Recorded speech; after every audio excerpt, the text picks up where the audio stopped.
They're a very good basketball team.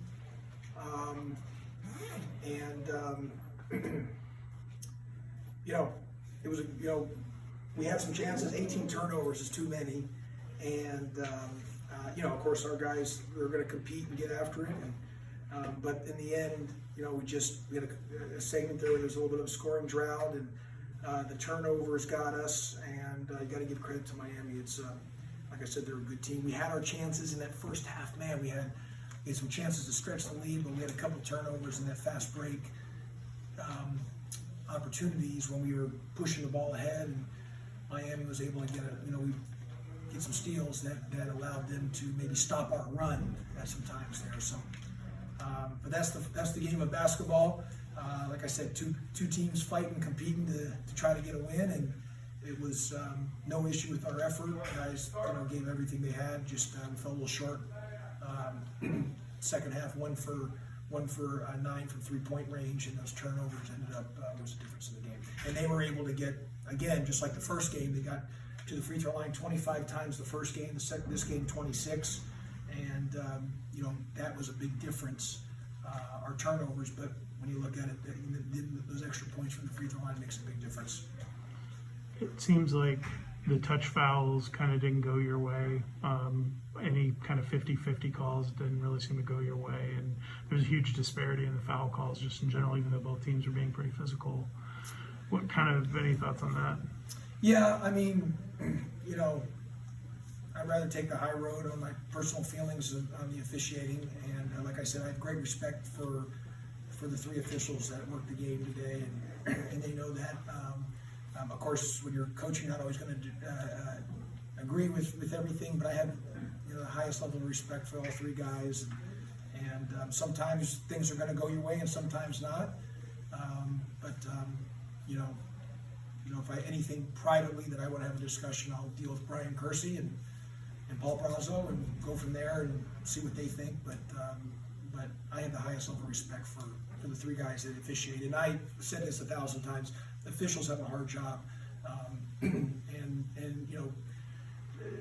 basketball, sometimes balls and whistles go your way, and sometimes it doesn't. That's just the way the game goes. So, and that's just the way it is. However, things that we can control, we're not always going to control with the, with the calls, but things that we can control is what we can control is we've got to be better about taking care of the ball.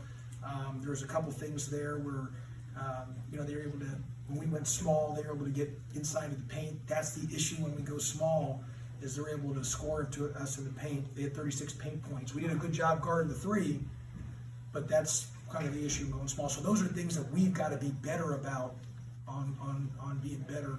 And I've told our guys, like, hey, look, we can't worry about a call, a missed call, or basketball. There's going to be times where you're going to get you got fouled and they didn't call it, or there's going to be times where maybe you didn't get fouled and they do call. I mean, that's just basketball, but we can't dwell on that. The only one should be focused on the officials. If there is something to focus on, would be me. And so we've got to learn to just get to the next play, not let those things affect us. And that's just part of us understanding that, because I think, we are getting better.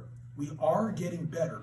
The issue tonight was the difference was the turnovers, 18 turnovers. So that's just the bottom line. But just to sum it up with the officials, I have the highest level of respect of all three guys.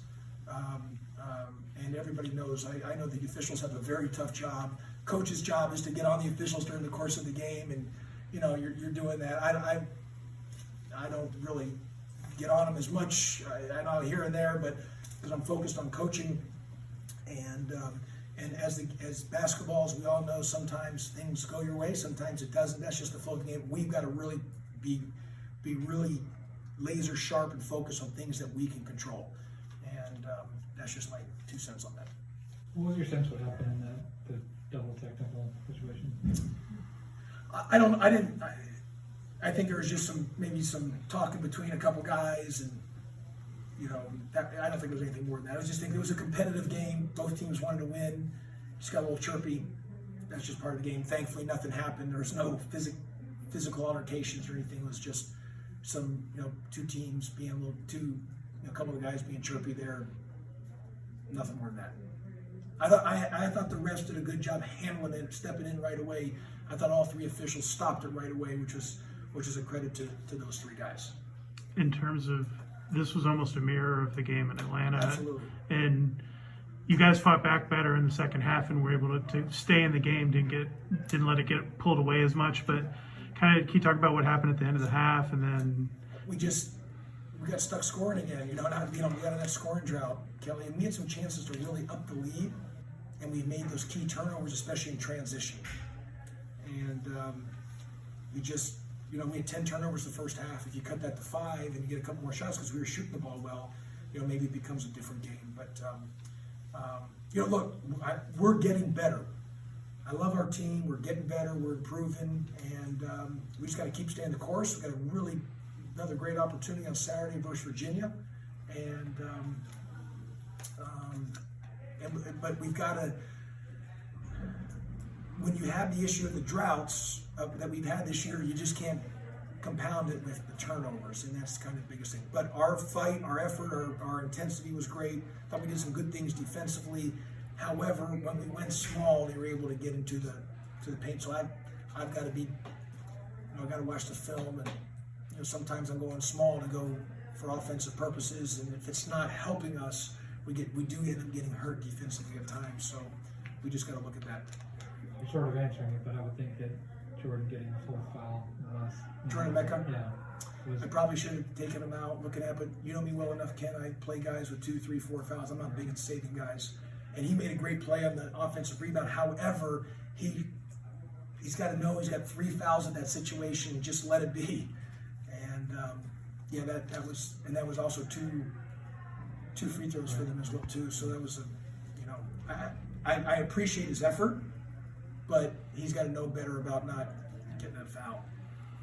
in terms of just the 3-point shooting, and it seemed like in the second half they adjusted really well and were trapping some on your guards and not denying looks and closing out really well just to avoid. I didn't think we were as productive as going small offensively, and I went with it. Probably looking back, I probably should have gone more bigger, whether it was Mecca or Rodney, because we weren't as effective at small the second half. But I was doing it trying to get us thinking, we just, when we're small, we've got to be effective offensively. Now we had a stretch, we were going back, we were scoring, and but we couldn't get a stop on the other end, and that was the difference, and they got up by 1, and then we fouled Isaiah Wong on the 3-point shot, and he hit 2 of the 3, and then we came down. I think Mike had that one where he missed. Davon had that layup right there. So and then they came down and scored, and that is what ended up hurting us defensively when we weren't scoring offensively. They were able to get the ball into the paint, which allowed them to get some offensive rebounds in some critical times, and then they were allowed to score in the paint. And 36 points in the paint is just too much. Plus, they had 18 fast break points, and a lot of that, was coming off of our turnovers, or it could have been a tough shot here and there. If we weren't getting enough out of being small, I've got to look at times. I just got to be better about trying to maybe stay big. With about 6 minutes left, I think it was McGusty hit the jumper, and then Devo got called for a foul. What was the explanation of what happened there? They said, the referee said, the official said that Devo pushed him.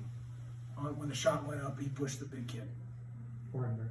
Wardenberg. Oh, okay. And so the kid made the shot, and then Wardenberg got to the free throw line. That was 5 points. That was a big swing. That was a big swing. Obviously, I didn't see it. Right. I mean, I got to watch the film. I got to see what Debo did. If we use the word cracking back, meaning like using your butt to crack back on the thighs, but you can't do 2 hands. I don't know if he did. I've got to watch the film. So I didn't see it in live action. I didn't see the replay on the jumbotron. So but the official, he said it was pretty clear as day. So I just got to watch the tape. One more. Just, I imagine the frustration's got to be sort of peaked right now for you. Just, you've had all these opportunities to close games up and in the lead, and just haven't been able to give her the hump a lot. Yeah, Kelly, we're getting better. There's no doubt about that. I love our guys. However, that being said, the frustrating thing is we've blown a lot of games this year.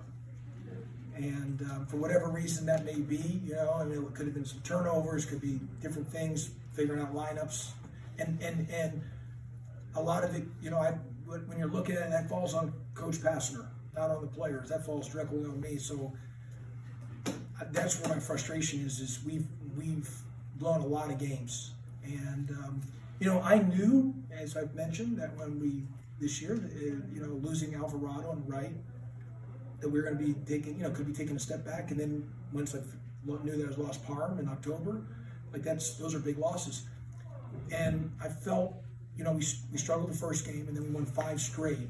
We went 5-1, and I felt, okay, maybe, you know, we were able to turn the corner, and then there was that stretch, or Wisconsin, we had a chance to win the game.